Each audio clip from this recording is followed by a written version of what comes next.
Just when you thought it was safe to submit an idea to your employer, hold on. Before you do, read The Anatomy of a Corporate Lynching, Updated Edition, and avoid the Great White Sharks.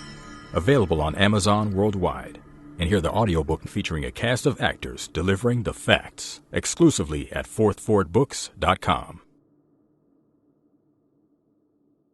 So a New York foundation has apologized for its role in the Tuskegee experiment, which killed hundreds of black men 90 years ago. It said money from the Milbank Memorial Fund was used to lure families deeper into the government scheme to test the effects of syphilis on humans. For 40 years, the fund offered up to $100 to families to help with funeral costs, for their relatives in the experiment. But they had to agree to let doctors open the men's bodies for autopsies. Now, the Milbank Memorial Fund officials publicly apologized. On Saturday, 50 years after news of the experiment broke and it was stopped. The apology follows momentum behind calls for racial equality after the police killing of George Floyd. Now, the U.S. Public Health Service and the Tuskegee Institute launched the Tuskegee study of untreated syphilis in the Negro male in 1932. It's to study the progression of syphilis in 600 black men without their consent. According to the CDC, they said 399 black men had the disease and another 201 in the study did not. Health officials told the men they were being treated for bad blood. Even though the U.S. government discovered a treatment for syphilis in 1943, it was not given to the participants. Instead, officials gave them a placebo. In addition to burial insurance, the participants received free medical exams and food. Now, the Milbank Memorial Fund accompanied the apology with an undisclosed donation for the foundation that benefits the descendants of the victims of the deadly science experiment. It has left lingering mistrust of the medical field in black Americans, dubbed the Tuskegee effect. Yes, this is why black folks don't trust the medical industry right there. And it's not the only time black folks have been, tested on and prodded on. And, let's do some studies on black people. It's why black folks say, nah, I'm good. Y'all let everybody else go. Because you remember in the beginning of the pandemic, they were trying to get black folks to be the first ones. And black folks say, hell no, you do it. We gonna watch what's happening with you. And we gonna sit back and just see. And then if you all right, then okay. Maybe we'll think about that sort of thing. Black folks do not trust the medical industry. That's why sometimes things happen to black people for that reason. That's why it's important for us to find good black doctors. It's important. It's very, very important because we do need to see a doctor, especially black men. A lot of times you go years without any kind of checkups. We need to be going once a year to have a checkup. You know why people like Clyburn is here forever? It's because they go to their doctors. They go see them. You see these celebrities, and a lot of times they go see their doctors, the ones that take care of themselves at least, and not on drug and alcohol, whatever. You got to see your doctor. We have to do that. But I get why we have mistrust, because you go into the very people that did the most horrible thing to you. I get the mistrust. Now, they said the apology, it said a monetary gesture, it said were presented to the Voices for Our Father's Legacy Foundation at a ceremony with an audience filled with children and other relatives of the men who were part of the study. It said the experiment was halted in 1972 after the Associated Press exposed it, and President Bill Clinton apologized to the 8 survivors of the study in 1997. They have all since died. Now, Voices President Lily Tyson, Head's father, it was part of the experiment. She called the fund's apology a wonderful gesture and a wonderful thing. I mean, yeah, money is okay, but it's still sick.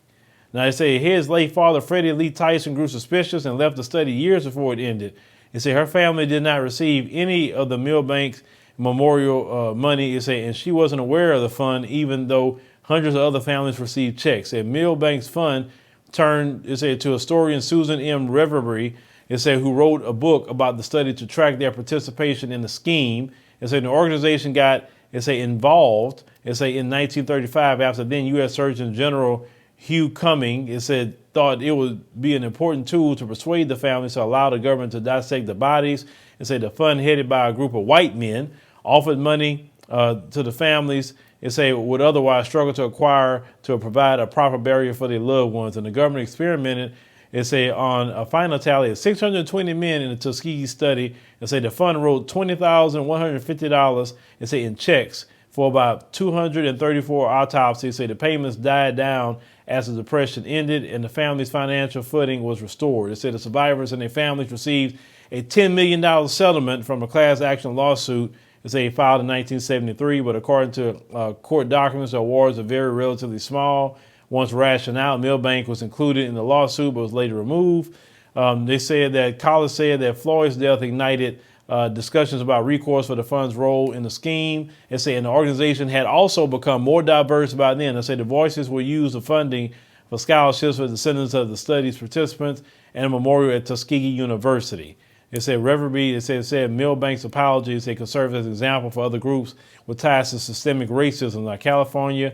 It said Harvard and Georgetown, they said universities and the Southern Baptist Convention have apologized for their roles in slavery and systemic racism since George Floyd's death.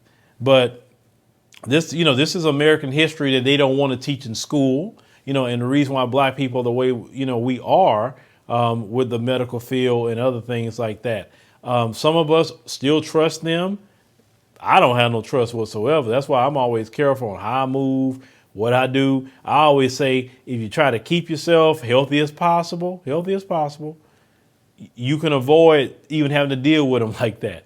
But you still, even though if you're healthy, you still need to go see a doctor at least once a year. Have a complete, battery or test ran.